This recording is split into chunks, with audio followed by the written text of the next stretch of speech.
आज जुमेरात का दिन है।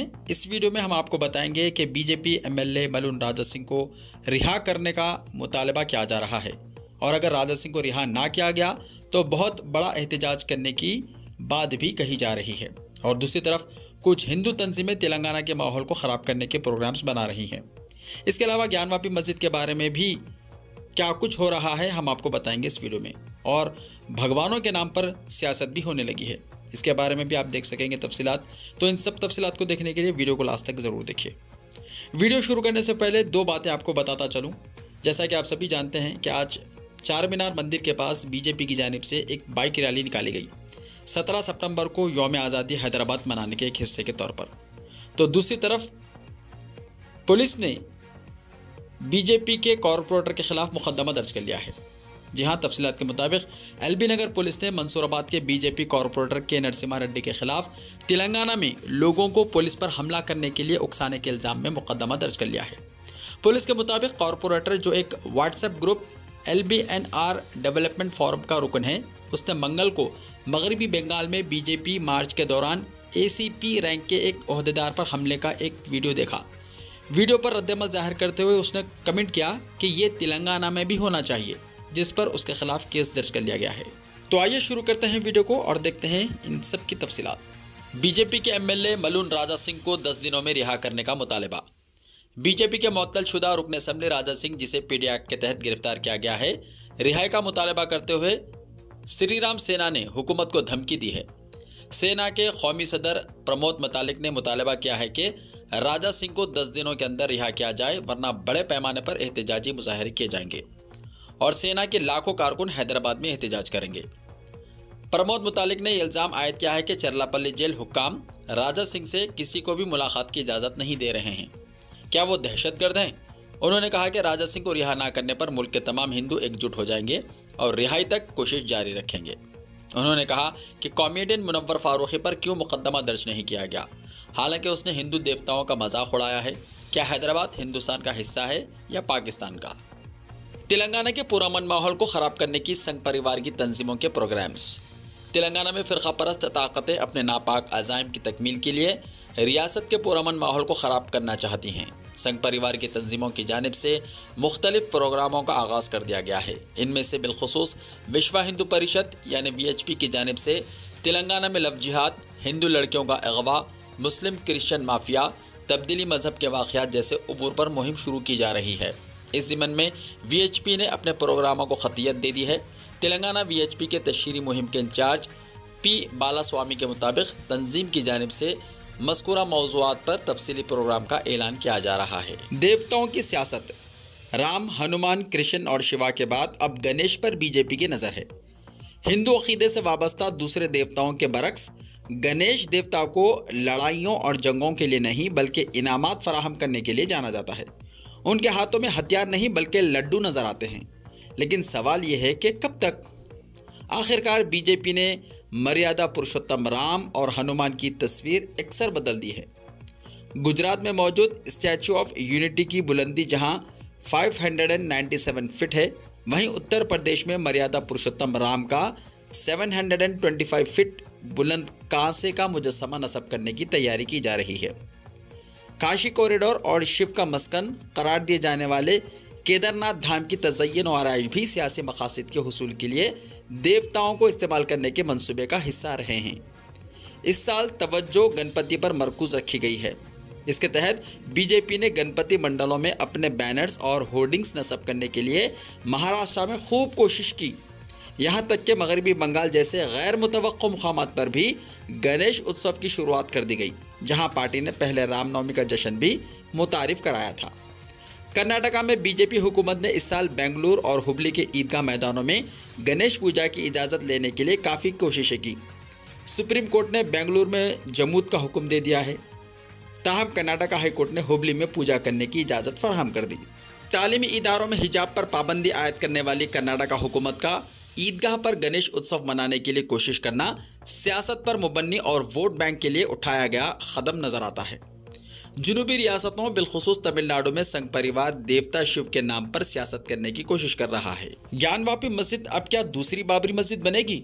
इस सवाल की अहमियत बढ़ गई है क्योंकि 12 सितंबर को वाराणसी की डिस्ट्रिक्ट अदालत ने हिंदुओं के हक में फैसला सुनाया। हिंदुओं की तरफ से अदालत में यह अर्जी दाखिल की गई थी कि ज्ञानवापी मस्जिद के अहाते में उनको श्रृंगार गौरी की पूजा करने की इजाज़त दी जाए, और मुस्लिम फ़र्क़ की तरफ से यह अर्जी दाखिल की गई थी कि 1991 एक्ट यानी प्लेसेस ऑफ वर्शिप एक्ट के तहत इसकी इजाज़त ना दी जाए। आगे बढ़ने से पहले मैं आपको बता दूं कि 1991 एक्ट क्या है। दरअसल 1991 में पार्लियामेंट में एक कानून बना था। उसमें साफ तौर पर कहा गया था कि 1947 यानी 1947 से पहले जो भी इबादतगाह, चाहे वो मस्जिद हो, मंदिर हो, चर्च हो या फिर गुरुद्वारा हो, कुछ भी हो, उसको अब नहीं बदला जाएगा।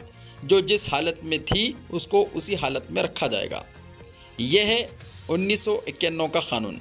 इसके तहत मुस्लिम फ़रीक़ ने वाराणसी अदालत में ये मुतालबा किया था कि मस्जिद में पूजा की इजाज़त नहीं दी जा सकती, लिहाजा इस केस को खारिज कर दिया जाए। लेकिन अदालत ने इस बात को कबूल नहीं किया और हिंदुओं को मस्जिद में पूजा करने की इजाज़त वाली अर्जी पर सुनवाई करने की रजामंदी जाहिर कर दी और 22 सितंबर को इस केस की अगली सुनवाई करने का ऑर्डर जारी कर दिया। इसके फैसले के खिलाफ मस्जिद के जिम्मेदारान ने हाई कोर्ट से रुजू करने का फैसला किया है। वाराणसी कोर्ट की तरफ से ये बात कही गई है कि प्लेसेस ऑफ वर्शिप एक्ट 1991 का निफाज इस मामले पर नहीं होता। यहाँ पर यह जिक्र बेबहल ना होगा कि 1991 में प्लेसेस ऑफ वर्शिप एक्ट पास हुआ था। उसके तहत यह बात कही गई थी कि 1947 में जो इबादतगाहें जिस हालत में थी वो उसी हालत में रहेंगी। बाबरी मस्जिद पर हिंदुस्तान के सुप्रीम कोर्ट के हतमी फैसले पर मुसलमानों ने इसी एक्ट की वजह से ये सोचकर इत्मीनान किया था कि उनकी किसी और इबादतगाह पर अब आँच नहीं आएगी। 1947 से पहले जो मस्जिद थी वो आज भी मस्जिद ही रहेगी। मगर जज साहब के कहने से कि क्या ज्ञानवापी मस्जिद के अहाते में वाक़ श्रृंगार गौरी के मुस्तकिल दर्शन पूजन का मुतालबा काबिल समात इसलिए है क्योंकि इस पर प्लेसेस ऑफ वर्शिप एक्ट 1991 नाफिज नहीं होता। बाबरी मस्जिद के बाद एक और मस्जिद पर समात का सिलसिला शुरू करने की राह हमवार हो गई है और ये अंदेशा पैदा होता है कि क्या ज्ञानवापी मस्जिद दूसरी बाबरी मस्जिद बना दी जाएगी।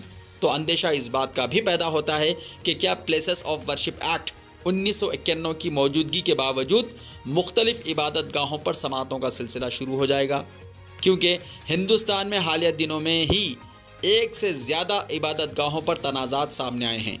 बाबरी मस्जिद तनाज़े पर अदालतों ने सबूतों पर कितनी तवज्जो दी थी ये बताने की ज़रूरत नहीं है। इस मामले पर बहुत कुछ लिखा जा चुका है, बोला जा चुका है। अलबत्ता ये समझने की ज़रूरत ज़रूर थी कि बाबरी मस्जिद तनाज़ा न सिर्फ फसादात की वजह बना था और वो फसादात कई लोगों की जानों के इतलाफ़ का सबब बने थे, बल्कि बाबरी मस्जिद की मिसमारी ने आलमी बरादरी को हैरत ज़दा भी किया था, क्योंकि 6 दिसंबर 1992 से पहले तक यही समझा जाता था कि हिंदुस्तान में ऐसे किसी सानी है कि वक़ूफ़ पज़ीर होने की गुंजाइश नहीं है। मगर बाबरी मस्जिद की शहादत ने यह साबित कर दिया कि बदलते हालात का असर लोगों के मिजाज पर ही नहीं उनके खौल और अमल पर भी पड़ता है। और ये बताने की ज़रूरत नहीं है कि हालात की तब्दीली में सियासी तब्दीलियों का बड़ा रोल होता है। हालात सियासी नफ़ा नुकसान के हिसाब किताब की मुनासिबत से बदलते हैं, इसीलिए ज्ञानवापी मस्जिद मामले पर गौर करते वक्त भी हालात को नज़रअंदाज नहीं करना चाहिए। ये बात भी नज़रअंदाज नहीं करनी चाहिए कि साल 2024 में होने वाले आम इंतखाबात में 2 साल भी नहीं बचे हैं। अगस्त 2021 में 5 खवातीन ने वाराणसी सिविल जज यानी सीनियर डिवीज़न को ज्ञानवापी मस्जिद में वाक़े श्रृंगार गौरी में रोज़ाना पूजन दर्शन की इजाज़त देने की अर्ज़ी दी थी। इस इशू ने शिद्दत अख्तियार की। ये इशू मुल्क के सुप्रीम कोर्ट तक पहुंचा। 20 मई 2022 को सुप्रीम कोर्ट ने वाराणसी ज़िले जज को यह हिदायत दी कि वो अर्जी की मेरिट पर फैसला लें। वाराणसी के ज़िले जज डॉक्टर अजय कृष्ण विश्वेश ने 24 अगस्त 2022 को सुनवाई पूरी की। मस्जिद कमेटी की दलील ये थी कि अर्जी काबिल समात नहीं है, क्योंकि श्रृंगार गौरी में पूजा करने की इजाज़त देने की अर्जी प्लेसेस ऑफ वर्शिप एक्ट 1991 के खिलाफ है। मगर अदालत ने उनकी बात नहीं मानी। अदालत ने उसे काबिल समात माना। अब इसकी अगली सुनवाई 22 सितंबर 2022 को होगी। मतलब ये है कि अब ज्ञानवापी मस्जिद सुर्खियों में रहेगी। ज्ञानवापी मस्जिद मामले के बढ़ने का ही अंदेशा है। क्योंकि हिंदू फरीक की तरफ से पहले ही ये बात वाज़ह की जा चुकी है कि फ़ैसला अगर उनके हक़ में आएगा तो वो आर्कियोलॉजिकल सर्वे ऑफ इंडिया के सर्वे और शिवलिंग की कार्बन डेंटिंग का मुतालबा करेंगे और फ़ैसला उन्हीं के हक़ में आया है। फ़ैसले पर हिंदू फरीक के अर्जी गुजार सोहन लाल आर्या का कहना है कि ये हिंदू कम्युनिटी की जीत है। वीडियो को लाइक शेयर कीजिए और हमारे इस यूट्यूब चैनल को सब्सक्राइब करते हुए इसके बेल आइकन को प्रेस कर लीजिए ताकि ऐसे ही इन्फॉर्मेटिव वीडियोस आइंदा भी आपको मिलती रहे।